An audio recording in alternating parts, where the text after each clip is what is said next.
Bonjour à tous et à toute une petite vidéo où je teste là en machine virtuelle BlueStar Linux. Attends, il faut que je réduise cette espèce de truc. Voilà. BlueStar Linux. Alors, qu'est-ce que c'est? C'est un système Linux que tu peux charger sur toutes les plateformes. Alors, il y a un aspect un peu ressemblant un peu à Mac. Alors, tu vois, regarde, si je prends ça, Show Desktop, c'est le début. Là, les bureaux virtuels sont comme ça. Dolphin. Tu vois, c'est fait comme ça. Alors, il y a un effet de transparence, c'est devenu à la mode maintenant. Bon, c'est pas mal. Un dossier vidéo, dossier Dovland, tu vois. On n'est pas trop perdu. Alors, il n'est pas en français parce que je me sers de la version live pour te la présenter. Ça m'évite de l'installer. Donc, tu vois, image, en fait, tu vois, il y a tout un tas de trucs comme ça.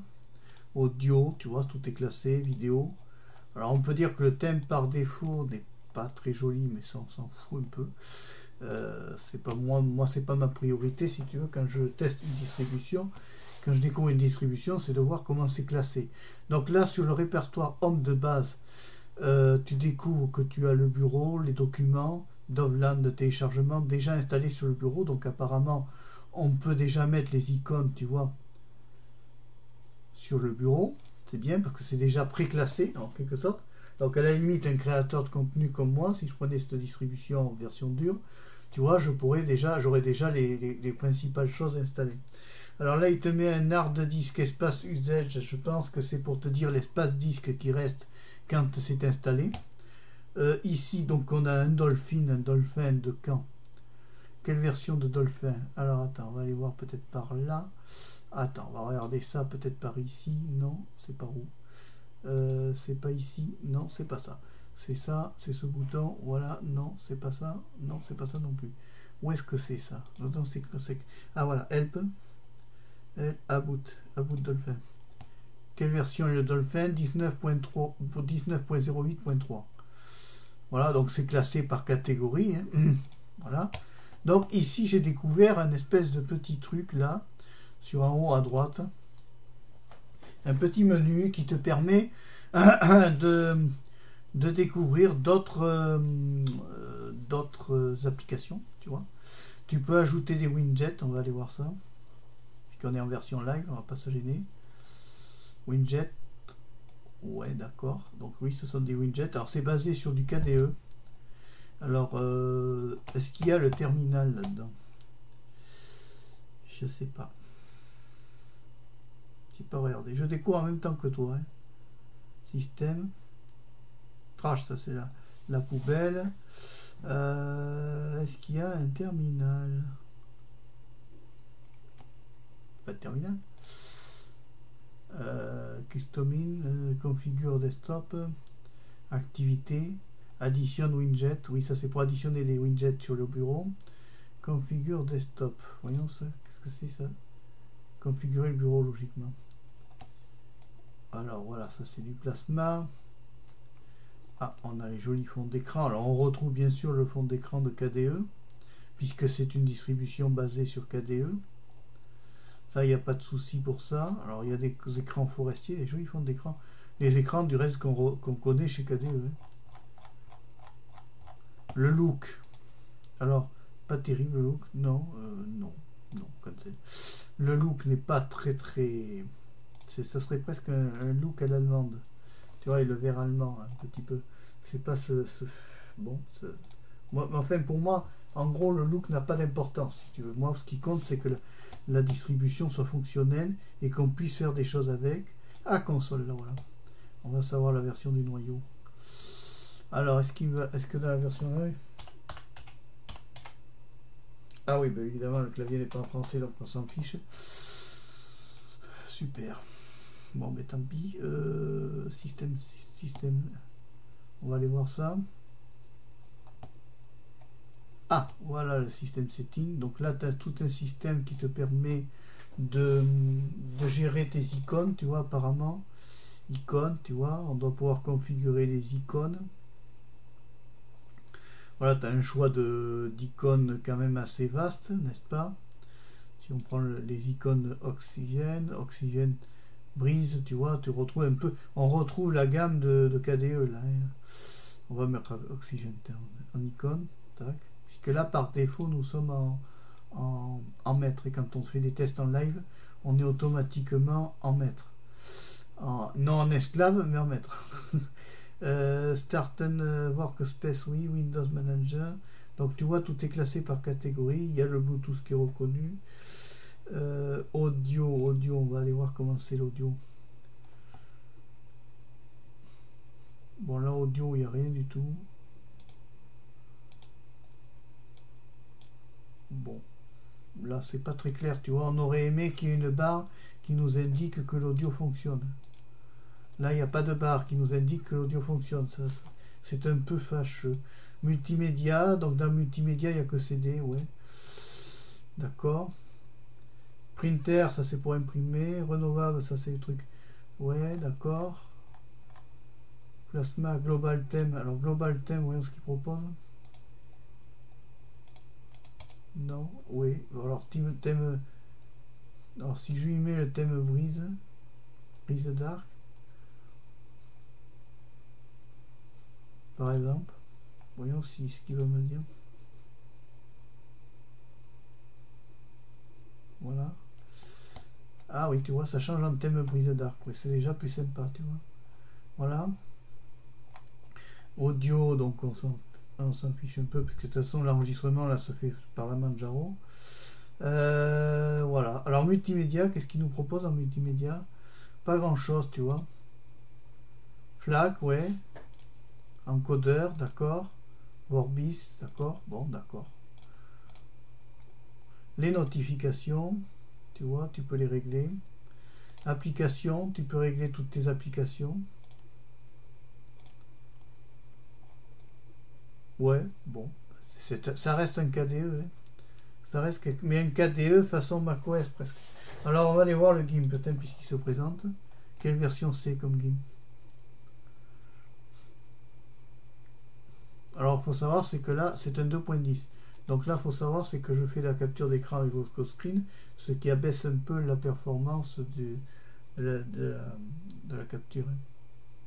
C'est quand même pas un PC de l'au-delà. De toute façon, s'il était de l'au-delà, il ne serait pas présent. Hein. Donc là, on va aller voir la version de GIMP. About, c'est un 2.10.14 de GIMP. D'accord. OpenOffice Writer. Tiens, on va aller regarder ça. Quelle version est OpenOffice Writer? Oh, c'est tout à fait le style Mac, ça. Enfin, dans le principe. OpenOffice 4.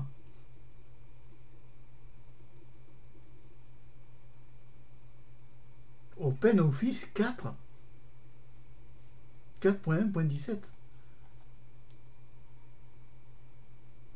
Ah bon? Si on testait le Firefox, on restait en Internet. Alors Firefox a toujours été lent pour démarrer. S'épuiser en machine virtuelle et en plus OpenOffice 4. Ça on s'en fout. OpenOffice.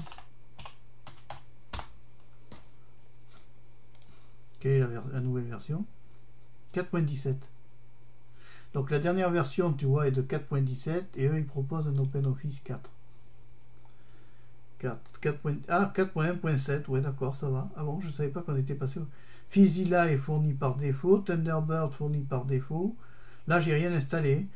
Firefox est fourni par défaut, Penguin et System Setting, on va aller voir ce que c'est ça. Je crois que c'est ce que j'ai vu tout à l'heure. On va laisser charger. Voilà, ben c'est ce qu'on a vu tout à l'heure. Hein. Bon, ça reste un KDE classique dont nous ne sommes pas perturbés. Système information, voilà. Donc on est sur une... Ah non, c'est une Arch Linux à la base. Donc il est basé sur Arch Linux, version KDE Plasma 5.17.3, KDE Framework 5.64.0, Qt version 5.13.2, kernel 5.3.12.arch. Alors c'est du Arch Linux, d'accord. C'est du Arch Linux façon KDE, alors, d'accord. Ouais, d'accord, bon.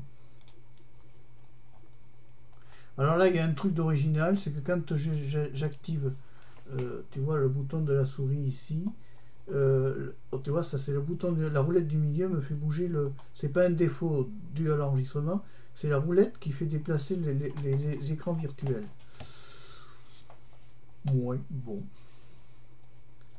Bon. Alors le look est pas mal. Maintenant, bon, on s'en fout du look. Ce qui compte, c'est la fonctionnalité. Voyons comment est la corbeille. Ouais, c'est du KDE, mais c'est bon, c'est un KDE qui ne bug pas parce que tu vois, nous n'avons eu aucun message d'erreur. Document, alors document, je pense que ce qui doit l'ouvrir, c'est Dolphin. Dolphin, quelle version? Oui, oui, non, mais ça serait mieux si c'était là. Contrôle, About Dolphin. Dolphin 19.8.3. D'accord, donc c'est assez à jour finalement. Tu vois, on retrouve tout. Bon, je l'ai pas traduit en français, mais bon, pour la version live, on s'en fiche un peu. Vidéo, alors il y a un chapitre vidéo, bon, ça c'est classique. C'est toujours Dolphin, tu vois. D'accord. Picture, alors qu'est-ce qu'ils mettent dans Picture? Il n'y a rien, ça doit être pour les photos, ça. Document. Donc on peut noter qu'il n'y a pas un bug sur ce KDE là. Voyons, configure desktop. Ça on l'a vu, je crois. Ah, wallpaper, tu vois, c'est là. Alors on peut choisir wallpaper. On peut choisir les fonds d'écran. Tu les as vus tout à l'heure, mais il y en a d'autres là qui sont arrivés. Ouais, d'accord, il y a des trucs sympas. Ouais. Mousse action, c'est pas pour faire de la mousse, c'est le mousse action, c'est pour gérer la souris. Voilà. Tweak, c'est autre chose. Alors on va dire que bon, dans un ensemble, le Booster Linux est assez sympathique. Elle est sympa, elle est sympa. Dire que je vais passer ma vie à installer des distributions constamment en dur, non. Parce que c'est vite fatigant. Et que j'ai pas envie. Alors là, il y a une histoire de... Ah, t'as la météo là. Sur bonne. Oh, la météo, dis donc. Oula, c'est de la météo. Ouais, d'accord, bon. C'est pas chez nous. Voilà. Faisila est là, d'accord. Qu'est-ce qu'il y a là? Internet. Ah, ça, c'est la messagerie instantanée. Bon, on a fait un peu le tour, quoi. Ce que je déplore, c'est que j'ai pas trouvé le terminal.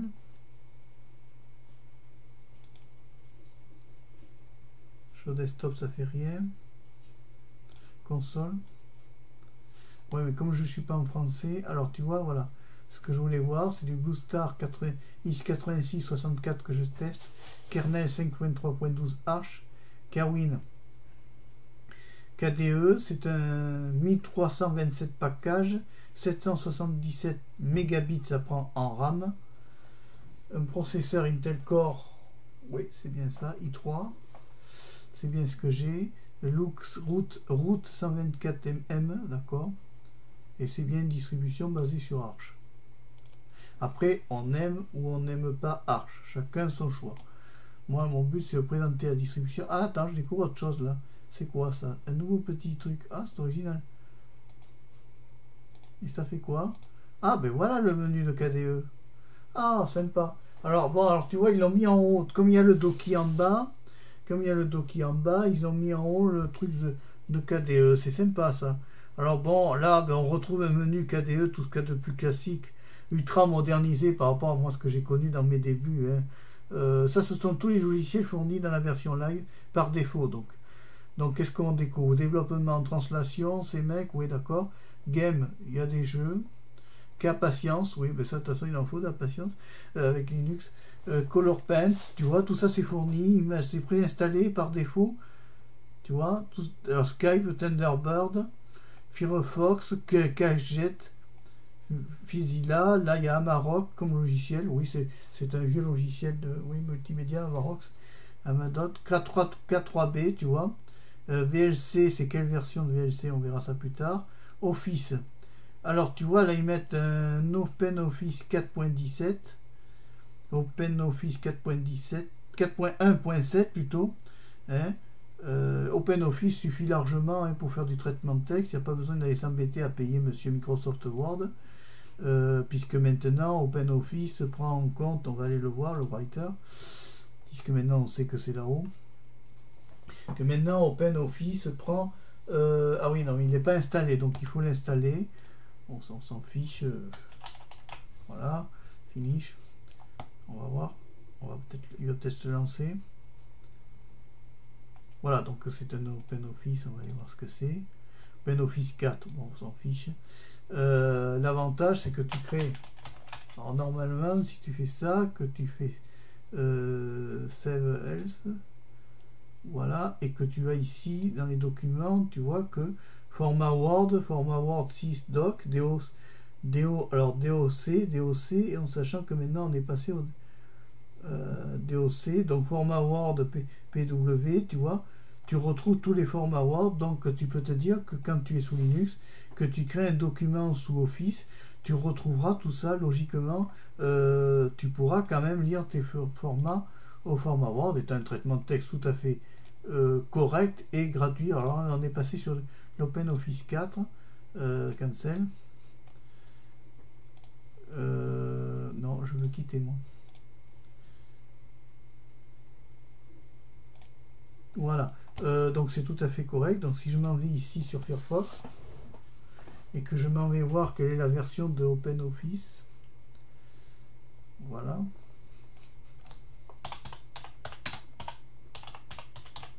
Alors les vidéos sont un peu plus longues quand je fais des versions de tests live, mais on s'en fiche, on a le temps. Hein. 4.10, 4.1.7, donc ça serait 4.1.7. Alors attends, je vais revenir sur ma distribution. Je reprends mon OpenOffice Writer 4.1.7, donc c'est bien la dernière version, ils sont quand même très à jour. Hein. 4.1.7, 4.1.7, ok, donc moi si je regarde ici sur ma Manjaro, si je prends OpenOffice, on est à quelle version? Je vais prendre Writer pour me baser sur le même. Hein. On va voir par rapport à la différence de la Manjaro.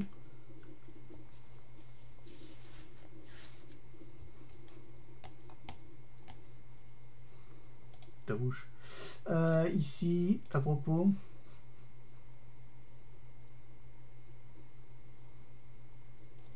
C'est là que ça va peut-être un peu ramer.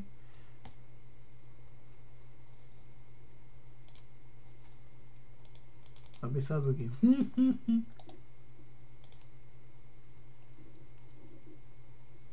Bon, ça a bugué parce que oui, il y en a, je lui en demande 3 à la fois. Le PC sature. Bon, je peux pas te dire la version sur Manjaro parce que le PC sature. Il n'a pas assez de ressources pour arriver à faire gérer 36 choses. Déjà, il a la machine virtuelle plus Vocoscreen. Et là, lui demander OpenOffice en plus, ça lui passe par la gorge. Tu vois, il n'en peut plus, le gars. Donc, concrètement, voilà. Elle est sympa. C'est une distribution sympa.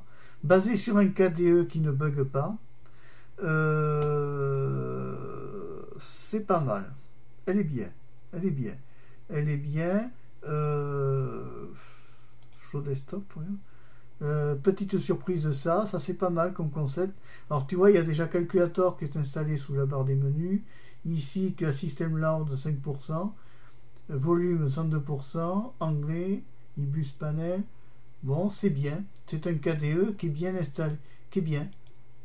Et que moi je dise que c'est un KDE bien, c'est une qualité. Parce que chez moi, j'ai connu KDE, moi au début, tu sais, avec la... Et bien avec les... Voilà, bon, avec Mandrake, quoi. Htop, voyons ce qu'il me dit sur Htop. Je vais peut-être encore lui faire une saturation. Voilà, alors on voit bien que la mémoire, par contre, elle est quand même 1 gigabyte de mémoire, ça prend pas mal. Hein. Voilà.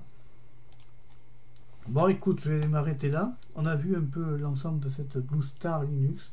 Sympa, agréable, clair, bien installé, sympa. Alors non, je peux pas, c'est pas par là qu'il faut que je quitte, c'est par là. Logout. Voilà, ok. Voilà, elle est sympa. Là, j'avoue qu'elle est sympa. Oh, c'est joli. Oh, que c'est joli. Oh, c'est joli. C'est joli là, à la fin, le final est très, très décoré. Hein, c'est mignon. C'est bon. On va voir ça. Là, allez. Voilà, allez, c'est vu. Et moi, je reste sur mon petit Manjaro Mate que j'aime bien. Voilà tout ce que je peux dire sur la Blue Star Linux qu'en 5.3.12 de version d'ISO. Sympa. Voilà, sympa. Dire que je vais l'installer sur un PC, non. Parce que j'ai plus envie d'installer maintenant les distributions sur les PC. Mais bon, ça m'a fait plaisir de te la présenter. Elle est sympa. Si tu la veux, tu peux la télécharger sur le miroir sourceforge.net. Allez, si tu as aimé la vidéo, tu peux la liker. Tu peux aussi t'abonner à Marpécho 3, la chaîne de la diversité. Je te dis au revoir, à bientôt. Et merci d'avoir suivi la vidéo jusqu'au bout. Désolé pour mon manque d'entrain, mais je peux pas toujours être au top. Allez, au revoir et merci.